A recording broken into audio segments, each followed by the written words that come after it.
Goeiemôre, dit is dan 18 Mei 2026, lesing 14 van boek 4 van die Groot Johannes Evangelie. Ons gaan nou aan met ons verhaal. Ons het Sabbat gelees van die twee dogters wat baie lang dood was, paar dae, en wat Yeshua nou opgewek het, net vir hulle gesê, staan op. En dit het 'n groot opskudding onder die ander mense wat nou onlangs daar by Yeshua aangekom het gebring. En hulle het sy godheid dadelik herken, veral die ou wat hy was so 'n bietjie onwillig om dadelik te glo. Maar na die opwekking uit die dood het hy dit dadelik aanvaar en hy het gesê, maar U is nie net 'n mens nie, U is Jahwe self. En dit is die enigste manier hoe ons die Vader moet erken nou, in hierdie tyd, dat hy in Yeshua as Jahwe self is. Daar is nie twee nie, nog minder is daar drie, soos wat die Rooms-Katholieke kerk en al die sisterskerke glo. Hulle glo daar is drie manspersone, die Vader, die Seun en die Gees. Nee, dis verkeerd. Daar is net een. En hy is nou in verheerlikte vlees, wat hy homself omvorm het van sterflike vlees wat dood was, tot ewig lewende, noem dit dan vlees, maar dis eintlik eteriese substans, wat altyd vir altyd sal bestaan. En die interessante is van sy vlees, is dat jy die merke in sy hande sal sien, en sal kan voel, en die gat in sy sy is ook nog daar. Nou Vader is toch in staat om homself op te gewek het in 'n heeltemal 'n liggaam wat geen skete het nie. Maar hy moes dit doen, sodat ons vir ewig 'n herinnering kan hê aan die groot offer wat Yeshua vir ons gebring het. Selfs in die hiernamaals, as ons hom sien, as ons ewige Vader, sal ons daardie wonde ook, ons sal van dit kennis neem, ons sal dit kan sien, ons sal ook aan dit kan vat, as het getuienis vir sy oorwinning, wat hy oor die dood behaal het vir ons. Ons hoef nie weer die dood deur te gaan nie, ons moet Golgotha gaan. Die pad na Golgotha is in jou eie innerlike self, waar jy jou eie ek aflê, en jy opstaan uit die dood uit, deur Vader lief te hê met jou hele hart, siel en verstand, en jou naaste soos jouself. Dis jou kruispad wat jy moet stap, wat ons vanoggend gesing het, deur geestelik innerlik sy kruisdood te erken, kniel jy klaar by die kruis, en daardeur sal jy dan sagmoedig, geduldig, en vol liefde, jou naaste dien. Dit is basies waaroor dit gaan, en niks meer nie, geen ander rituele, geen ander dogma nie, geen ander dinge wat hulle vir jou vertel, wat jy moet doen, soos byvoorbeeld, vandag is baie van die kerke, vertel vir jou, as jy nie jou 10de gee nie, kan jy nie in die hemel kom nie. En as jy nie kerkbywoning het nie, kom jy nie in die kerk nie. Ag, kom jy ook nie in die hemel nie. Dis alles dinge wat die wêreldse organisasies met tyd gebring het, en die mens geleer het, en dit is als 'n afval van die ware leer. Die ware leer wat Yeshua gebring het, was juis om nie geboue deur mense hande op te rig, waarin hy kamptig sou woon nie. Maar sy woorde van die koninkryk is binne in julle. Dit is sy leer. En binne in julle het ons nou alreeds paar lesings daaroor gehad. Dit is die stemmetjie wat met jou praat, wat so min mense eers herken, en so min ook daarna luister. Wanneer hulle eendag dan in die gemors beland het, dan sal hulle agterkom, maar ek het 'n stemmetjie gehad wat vir my gesê het, ek moenie hierdie ding doen nie, maar ek het nie geluister nie. En dit is maar hoe ons leer, en dit is 'n goeie ding, dat jy val. Want as jy val, kan jy sien, waar het ek verkeerd gegaan, en dan kan jy dit regstel. Want op die ou einde, moet elkeen van ons die pad self stap. Goed, ons het nou afgesluit Sabbatdag, en gesê dat hierdie 2 meisies wat opgewek is uit die dode, stel iets voor, aan die einde van die tyd, 2 groepe, 2 gemeentes, ons weet nie, wat dood was, wat Yeshua nie geken het nie, en wie Yeshua dan lewend gemaak het. Dit is die geestelike les hierin. Yeshua se leer, wat ons vanoggend hier lees, maak lewend. Niks anderste maak lewend nie, net sy leer. 'n Man wat baie ver in die buiteland is, vra vir my, nou watter boeke moet ek nou lees? Nou hy weet eintlik niks van die geestelike dinge af, maar hy is vreeslik vas in die wêreld, in die sin van, hy wil loskom, maar hy beskou alles met 'n wêreldse bril. Toe sê ek vir hom, hy het daarom geweet, hy sê, wat is een van die 4 evangelies? Sê ek, al 4. Dit is die kern van die woord, om jou en my in die koninkryk te kry, is die 4 evangelies, ook saam met die briewe. As ons daai dinge kan lees, en beoefen en verstaan, dan het ons alles, want die 4 evangelies is Yeshua in die eerste persoon, wat beskryf word, alles wat hy gedoen het op aarde, deur verskillende skrywers. Ons gaan aan. Opskrif nou, Sireneus herken sy dogters, hoofstuk 28. Sireneus sê, bietjie geduld, beste kinders en dogters, jy heet Gamelia, hoe heet jou jonger suster dan? Die jonger sê, ek heet Ida, want so noem die mense my altyd. Toe omhels Sireneus my, Yeshua, en sê, Meester, hoe kan ek u dank? O Elohim, o Vader, op hierdie wyse het u my nou my 2 eie dogters teruggegee, wat 17 jaar gelede so brutaal van my gesteel is. Hoe dit moontlik was, terwyl my huis so goed bewaak was, is vir my nog steeds 'n raaisel. Ek stuur dadelik verkenners in alle rigtings uit, om na die verdwene meisies te soek, en navraag te doen na hulle, en 'n moedige hoofman sê, selfs as Pluto hulle sou geroof het, bring ek hulle na u toe terug.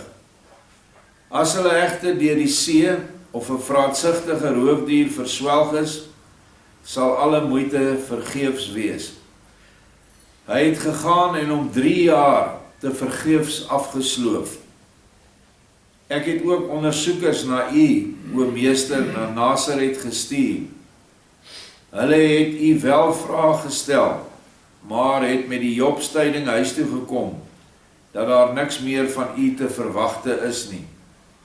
U was weliswaar 'n rustige, maar oorigins baie verleë jong seun, van 13 of 14 jaar, en daar was geen sprake daarvan, dat u iets sou voorspel nie. Ons weet nie baie van Yeshua se tyd na 12 jaar nie. Hy was 12 jaar oud toe hy in die tempel beland het, en daai klomp fariseërs, basies die leviete geleer het, en hulle het hom glad nie aanvaar as Messias nie, ten spyte van sy woorde, ten spyte van sy tekens wat hy in die tempel gedoen het. Daarvan kan ons gaan lees ook in die boek, die 3 dae in die tempel, wat Vader ook nou vir ons beskikbaar gestel het deur Jacob Lorber. Maar van 13, 14 tot by 30, toe hy begin predik het, weet ons nie veel nie. En hier is 'n bietjie inligting nou wat na ons toe kom. U eie ouers, vers 6, het baie treurig oor u gepraat, en gesê dat elke spoor van wysheid heeltemal vervlieg het in die 12de jaar, en dat u nou wat verstand en insig aanbetref, agterstaan by elke baie gewone jong seun. Terwille van my moes hulle toen tog by u daarop aangedring het, om vir hierdie eenmaal nog vir my bodes 'n voorspelling te doen. Maar u het bly swyg. Ten slotte het u selfs gesê dat u nie in die wêreld gekom het om voorspellings te maak nie, maar om te werk net soos enige ander mens. Toe die mense u gevra het of u self nie herinner het aan wat alles vanaf die wieg tot en met u 12de jaar gedoen het nie, sê u dat dit wat daar was nou verdwyn het. En toe mense u vra waarom, het u niks meer gesê nie. U het die kamer verlaat en na buite gegaan, en my afgesande het onverrigter sake huis toe gekom. Nou, in ander van die openbarings van Yeshua het hy juis oor die ongeloof van die mense in Nasaret, wat hom ten spyte van al die dinge wat daar voorgeval het, en 'n mens kan daai dinge gaan lees in die boek van herinnering, in die boek Thomas en die oer-evangelie van Jakobus, dat ten spyte van alles wat daar gebeur het met die jong seun, Yeshua, eintlik toe nog 'n kind, het hulle nie geglo nie. En toe het Yeshua net opgehou, die Gees het stil geraak in hom, en hy het sy houtwerk gedoen wat hy moes doen. Niks meer nie en niks minder nie. En so was al my soeke destyds te vergeefs. 7 volle jare het ek oor my 2 allerliefste dogtertjies getreur. En kyk, hier is hulle. U het hulle toen ter tyd vir my onthou, om hulle nou dubbel so wonderbaarlik aan my terug te gee. Ja, meester, hoe moet ek u nou eintlik daarvoor bedank? Yeshua sê, dit het jy al gedoen, deurdat jy almal wat hier versamel is, opgeneem het, en gesorg het vir hulle huisvesting, en vir 'n toekomstige beter bestemming, as wat hulle tot op hede gehad het. Kortom, jy, my beste vriend Sirenius, het al soveel vir my gedoen, dat ek jou op hierdie aarde nie onbeloon sal laat nie. Eens in my ryk in die hemel sal jy egter nog 'n groter loon daarvoor kry. En hierdie loon van Sirenius, nie laat ons verloon werk nie, is ook 'n belofte vir elkeen in die Philadelphia ark en 'n dogter van Sion, wat hulle besig hou om mense te versorg. Hier staan het, hy het vir hulle huisvesting 'n beter lewe gegee as wat hulle gehad het. So moenie dink dat Vader nie hierdie dinge sien nie. Al kry jy miskien baie min in aardse dinge, gaan jy baie groot hemelse voordeel hieruit kry, uit jou taak wat jy elke dag doen. Want ons is nie een mens nie, ons is 'n hele personeel van opsigters, bestuurders en mense wat die werk doen. So dit is ons almal gesamentlik wat beloon gaan word vir die feit dat ons mense 'n beter bestaan kan gee, los van die wêreld. Vers 10, maar omdat jy nou jou dogters weer volkome gesond terug het, dink dan daaraan, aan wie ek hulle as bruide beloof het. Beide die manne is weliswaar nie van koninklike afkoms nie, maar in 'n sekere sin is hulle nou my seuns. En dit moet ook voldoende wees vir jou. Sirenius sê vir Yeshua, meester, u wil is vir my 'n baie welkome gebod, en ek sal vir beide my skoonseuns wel middele en weë vind, waardeur hulle so 'n plek sal kry, dat hulle vir die arme mense, sowel geestelik as liggaamlik, soveel moontlik van nut kan wees. Maar, liefste dogters, kom nou na my toe, en laat ek julle aan my hart druk, want ek is nou tog een van die gelukkigste vaders op die hele aarde. Hoe gelukkig sal julle moeder tog nie wees om julle weer terug te hê nie, want sy was ontroostbaar oor julle. As sy julle ook nou nog so sou kon sien, sal haar geluk nog groter gewees het. Maar sy is by al haar lieflikheid nog blind. As blinde het sy my vrou geword, kry 'n tyd lank weer die lig in haar oë terug, maar het tog later weer blind geword. Maar sy het so ontwikkelde gevoel, dat ek daaroor kan wed, dat sy julle dadelik sal herken. O, hoe is ek nou eindeloos gelukkig. Kom hier, arme kinders. Ek sal julle soveel ek kan weer gelukkig maak. As ek nou daaraan dink hoe ons julle op see gevind het, drywend met die hare aan mekaar vasgebind. As ek toe ook maar in die verste verte kon gedink het dat julle my dogters was, hoe sou die gesig my tog nie ontsettend ongelukkig gemaak het nie. Nou eers, nou dat julle weer lewe, het die meester my aan julle voorgestel, om my so gelukkig moontlik te maak. En nou is ek gelukkig, en daarvoor, o meester, alle lof en al my liefde aan u. En hierdie verhaal is net vir my 'n innerlike les, dat ons baie keer dinge wil hê, en ons wil dit dadelik hê. Baie slegte dinge met ons gebeur, soos by hom. 17 jaar gelede word sy kinders gesteel uit sy huis uit. En selfs nadat hy bodes na Joshua toe gestuur het, het Joshua niks gedoen nie. Maar hy het dit nooit vergeet nie.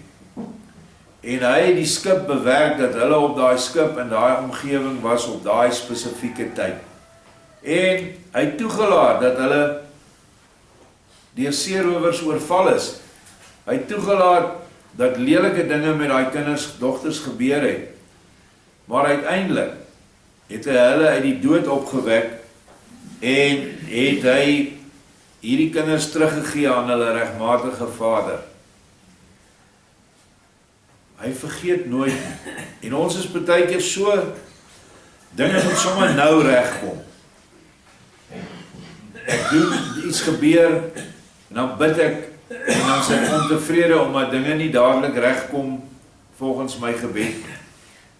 Maar Joshua het 'n rede gehad hoekom dit so lank moes vat. En nou het hy hulle vir hom teruggegee. Hy het hulle verjong. Hulle is pragtig stralend, ons het dit nie vorige lesing gelees. En nou het hy ook vir hulle elkeen 'n man uitgekies. En hulle in die huwelik bevestig met, soos hy bo sê, 2 van sy Joshua se seuns. Mense wat van die wêreld was, maar nou tot bekering gekom het. Hy weet die beste vir ons in al ons sake. Hoofstuk 29, die beskeie Zinka. Onthou, hy was nou hoofsoldaat van Herodes, en hy het ook die moord op Johannes die Doper uitgevoer. Maar hy is nou vol aan Joshua se kant, hy herken hom as innerlik die Vader self. Zinka kom daarby staan en sê, verhewe meester en gebieder, is nou vir Sirenius. Onder hierdie omstandighede wat ek van tevore nie in die minste kon voorsien nie, kom die sake gewis baie anders te staan. Hulle is nou nie meer koopmansdogters uit Kapernaum nie, want dit is waar hulle gebly het, maar hulle is dogters uit die Romeinse keizerlike huis. Aan die boom groei vir ons soort geen appels nie, want vir sulke kinders moet daar ook weer kinders wees wat van koninklike ouers afstam. Ek is slegs 'n gewone seun van 'n Judeër.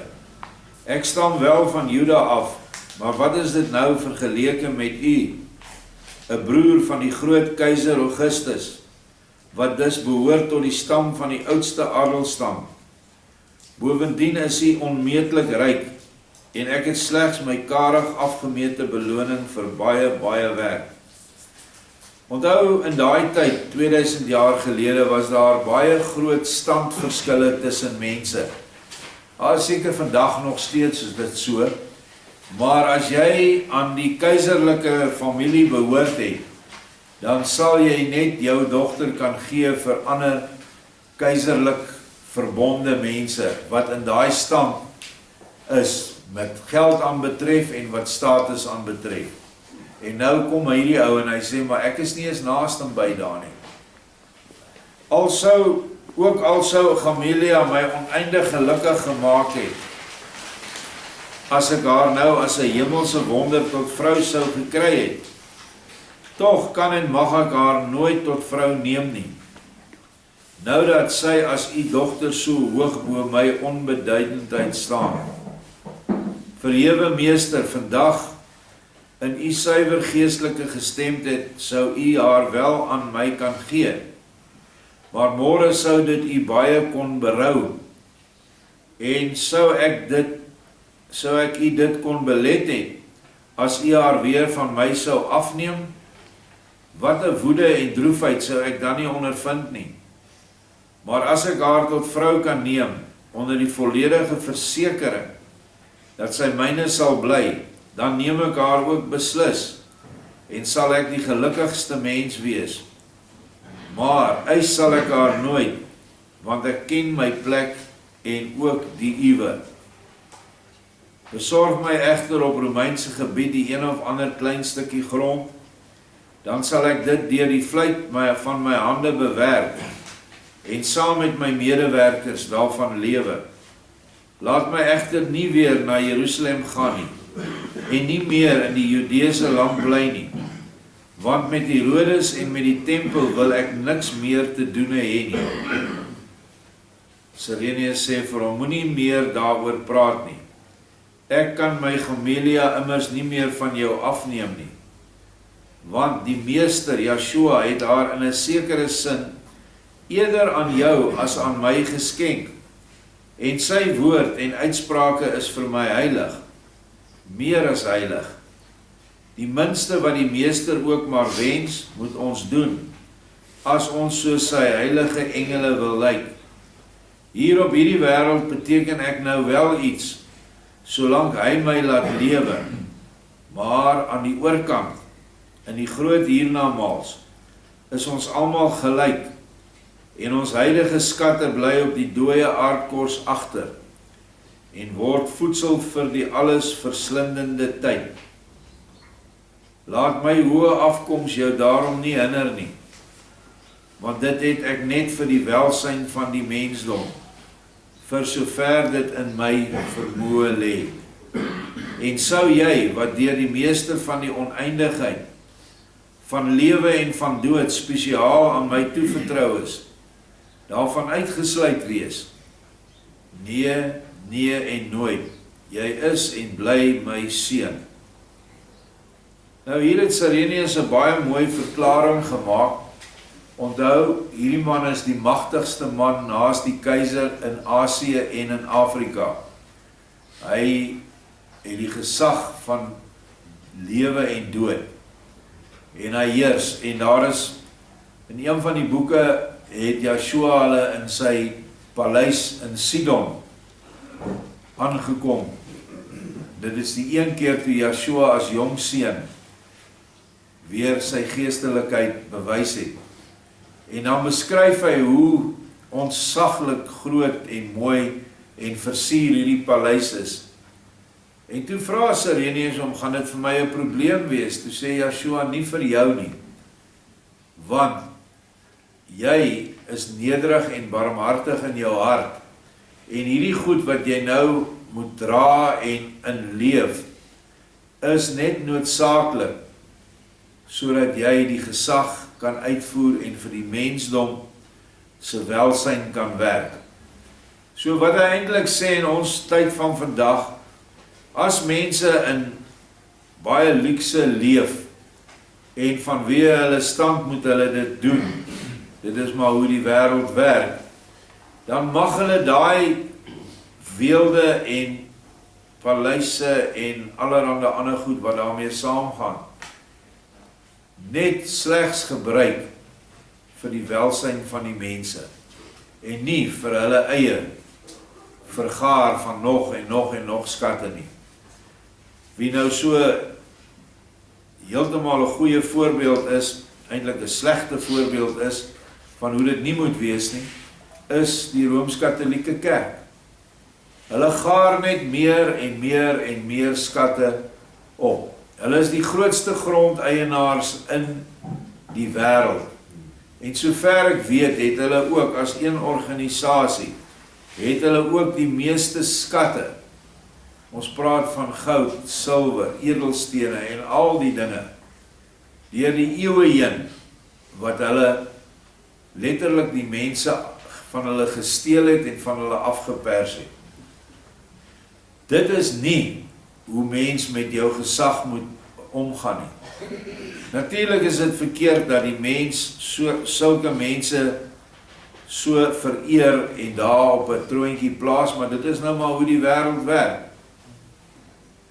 Ek was een keer bevoorreg, ek het gegaan om my produkte, wat ons baie mee bou in Moskou, in Rusland, het ek dit gaan bemark. En ek het tyd afgehad en toe het ek na die Kremlin toe gegaan. En ek is toe van hierdie museums het ek ingegaan. En daar het ek die ongelooflikste klomp Bybels gesien wat deur die eeue heen nou in hierdie museums gestoor is. Dit is nie Bybels soos wat ons 'n Bybel ken nie. Dit is sulke groot boeke, massiewe boeke, groter nog as ons ou Statenbybels. En die ding se buiteblad en kantblad en agterblad was so vol edelgesteentes en goud, dat ek glo as jy net daai goed verkoop het van een boek, sou jy duisende mense vir meer as 'n jaar kan kos gee. Dit is hoe hulle aangegaan het en daai woord of Bybel vereer het en aanbid het, terwyl dit heeltemal af is van Yeshua se leer. Dankbaar dat ons hier is met 'n man te doen het, soos hierdie Sireneus, wat wel vir die mensdom se welsyn nou al hierdie mense opgeneem het. En hy het nog meer, van Yeshua se geboorte was hy betrokke by hulle. En hy het baie van die mense wat daai tyd ek maar sê weeskinders was, het hy opgeneem in sy huis. En hy het selfs 'n Griekse vrou vir hom geneem, wat as dogter in Yeshua se ouerhuis was. So dit is wat ons moet doen. Of jy nou hoogstaande is in die wêreldse oë, of net 'n gewone mens soos ons hier, wat byna niks het nie, kan jy altyd daai bietjie deel met jou naaste. Toe Zinka nou, die voornemende skoonseun, hierdie woorde hoor, sê hy, ja waarlik, so kan slegs 'n hart praat, wat Jahwe Elohim bo alles lief het. Wat die meester wil, dit wil ook ek baie verseker. Want hy wat beide opgewek het, is die majesteit self. Daarvan is ek nou volledig van oortuig. En al sou miljarde daarteen gaan, dan sal Zinka se geloof nooit wandel nie. Aan hom alleen sy van nou af aan al my liefde en al my ware aanbidding. Aan hom sy alle eer van ewigheid tot ewigheid. Met hierdie woorde val Zinka voor my neer vir Yeshua en sê, o meester, vergeef my al my sondes, sodat ek as 'n gereinigde mens tot u kan bid. Yeshua sê vir hom, staan op my broer, jou sondes is reeds lankal deur my ongedaan gemaak, want jou hart ken ek lankal, en laat haar ook ten slotte nog na my toe kom. Jy was weliswaar uitgestuur om my gevange te neem, en ek het my deur jou gevange laat neem, maar slegs vir jou hart en tot jou heil. Pragtig gestel, nee. Staan nou op en wees in my naam vol goeie moed, en word vir my 'n goeie, bruikbare werktuig. Zinka staan op en begin toe eers goed na te dink oor die grootte en die betekenis van hierdie gebeurtenis. Eers nadat hy langs my sal plaasneem, sal ons hom weer hoor praat. Want na Matthew is hy gewis die grootste gees in ons geselskap.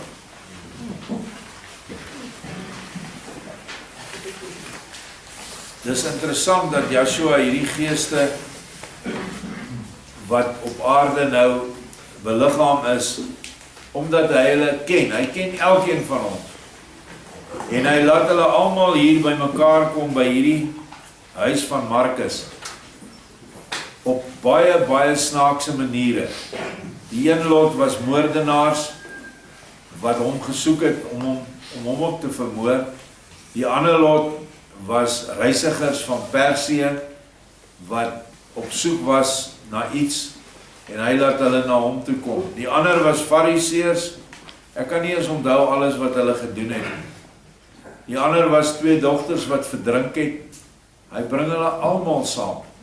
En so bring hy vir ons hier op hierdie plaas ook almal saam. En elkeen van ons moet baie stil gaan sit en diep daaroor nadink. Hoe was jou paadjie tot hier? En weet een ding, nie een van ons wat hier is, het dit deur die lot of die noodlot hier gekry nie. Al het Vader sekere dinge met jou laat gebeur, op die ou einde stap jy by hierdie hek in. Want hy roep jou, net soos hy hierdie mense geroep het. En sy woord moet elkeen van ons skoon was.